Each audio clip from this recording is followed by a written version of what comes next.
Hi guys, and welcome back to my channel. Today I have something really great for you guys.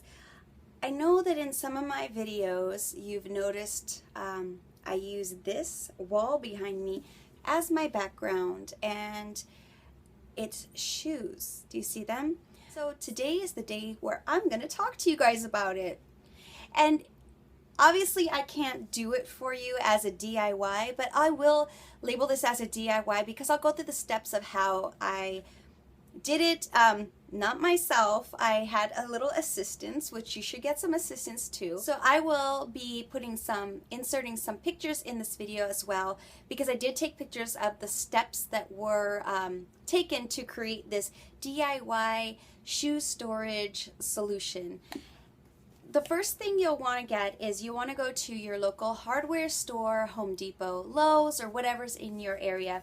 And I don't have the actual, this actually is some of the crown molding, but I've already painted it. So what you want to do is you want to get some crown molding. And this crown molding, I don't know the exact name of it, but so what's important is how it sits against the wall. And you want to look at the crown molding, you want to look at it in this way, because you'll notice that this part is the part that goes against the wall, the flat part, see that? And then this part, once it's against the wall, is going to be the part that sticks out. So you want to make sure that you purchase a crown molding that has the part that stands against the wall flat, but has enough room to kind of stick out. So do you notice that? I'll go more into it when you go over to the actual shoe rack. So then the next thing is you'll want to pick out the color paint you desire. You can leave the crown molding. Sometimes it's just white, or it comes in like the just a wood color. But you could choose whatever paint that you'd like.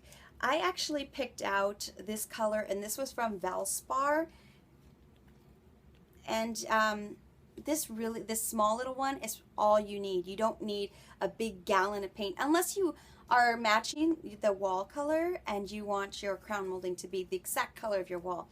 But since my little beauty room slash closet slash office has kind of like that pink, black, and white theme, well, sort of, but that's what I would like it to be. I chose this color, and this color is called Cosmic Pink, and again, it's a Valspar color, but you can pretty much match anything. And what you'll want to do is something that I didn't do, but I advise you to do, is to cut your crown molding first, then paint it. But I just had what I did wrong and would do differently is I just laid out all of the pieces of crown molding and just painted them all and then cut them. And that's why you see in my crown molding the ends aren't painted, but I didn't want to go back and just paint them. It was, you know, I didn't want to paint them on the wall because I didn't want to get pink on the wall. So that was a little fail for me, but I'm telling you guys, so you can do this in the future, is to paint the sides. It looks better. Okay? So the next thing you'll want to do is you'll want to get a shoe and measure how big your space between the crown molding needs to be, so that you'll know how many pieces of crown molding you'll need to put on top of each other, and how far up the wall you want to go. So you want to measure all that stuff out too. That way when you go and buy your crown molding, you're not going to buy too much of it. You don't want to. I have a couple pieces left over because I sort of thought that I would go all the way to the ceiling, but no, it didn't work out. So these are my little tips and tricks, giving you some things that I've learned by doing this process that might help you out if you decide to do this to organize your shoes.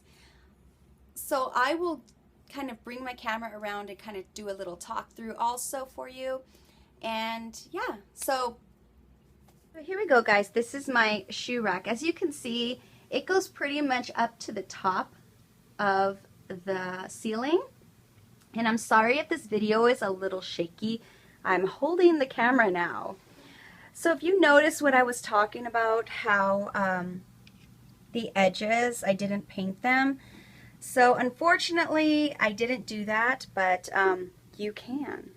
So I'm going to take some of these shoes off just to show you. One thing that you're going to want to do is you're going to first want to measure how big your shoe is. So I wear about a 5.5. Some of my shoes are 6s. And then you'll want to, before you screw it on the wall, of course, you want to estimate how actually big from hanging from the shoe, so you can have somebody hold up your crown molding, and then you want to measure how your shoe hits and the bottom of your actual shoe compared to the shoe, the next crown molding. You just want to measure the distance between the two, because that'll determine how many rows you can fit on your wall. The reason this is important is because if you have a big foot, you don't want your shoe to come down and hit the top of the other shoe rack. And then vice versa, if you have a small foot, you don't want to have like the biggest space ever. This is perfect amount of space to be able to space out your shoes. So the next thing you'll want to do is you'll definitely want to mark where you want to put your shoe racks. Remember, this is a corner shoe, so because I have it in the corner, you want to make sure that your shoes aren't going to be touching each other. So on this rack, you'll see I have 1, 2, 3, 4 pairs of shoes, and on this rack I'll have 1, 2, 3 pairs of shoes. Actually, this one I have 4, kind of squish them in there. So with that being said, I wanted to leave some space on the very bottom so that I can fit this little shelf unit here. And that's just from, again, from Home Depot, and it's just the, like a cubby thing. So again, this is how it's attached to the wall. These are just using the screws, but also with those anchors. You want to get drywall anchors. Shoes are not very heavy, but if you add a lot of pair of shoes on here, it can get pretty heavy. Now, just a tip. Your shoes that have the back part that is like the velour or suede will hang on here very nicely and will not slip off. Just like this shoe over here, it has like a plasticky sort of material on the heel.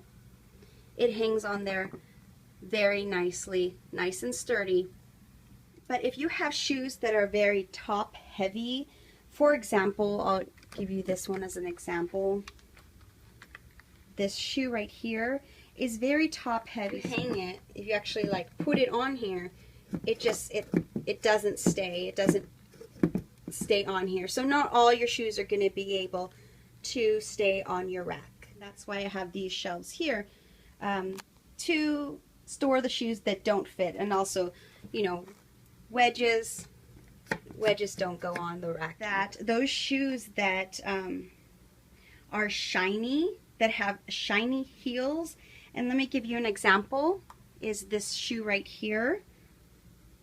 This shoe has a shiny heel. Do you see that? There isn't a piece of material, and it is a rounded heel as well. This shoe will not go on this rack. It's just going to slip and slide right off. Because it's shiny, because it's round, there's nothing to grab onto it. So this one is not going to be able to go on the rack. You could, if you want, place like some kind of a felt or something to keep your shoes stuck on here, but I have plenty of shoes that will fit on this rack, so I didn't worry about it. So that is pretty much all of my tips and tricks for this shoe rack, and I will insert some pictures as well.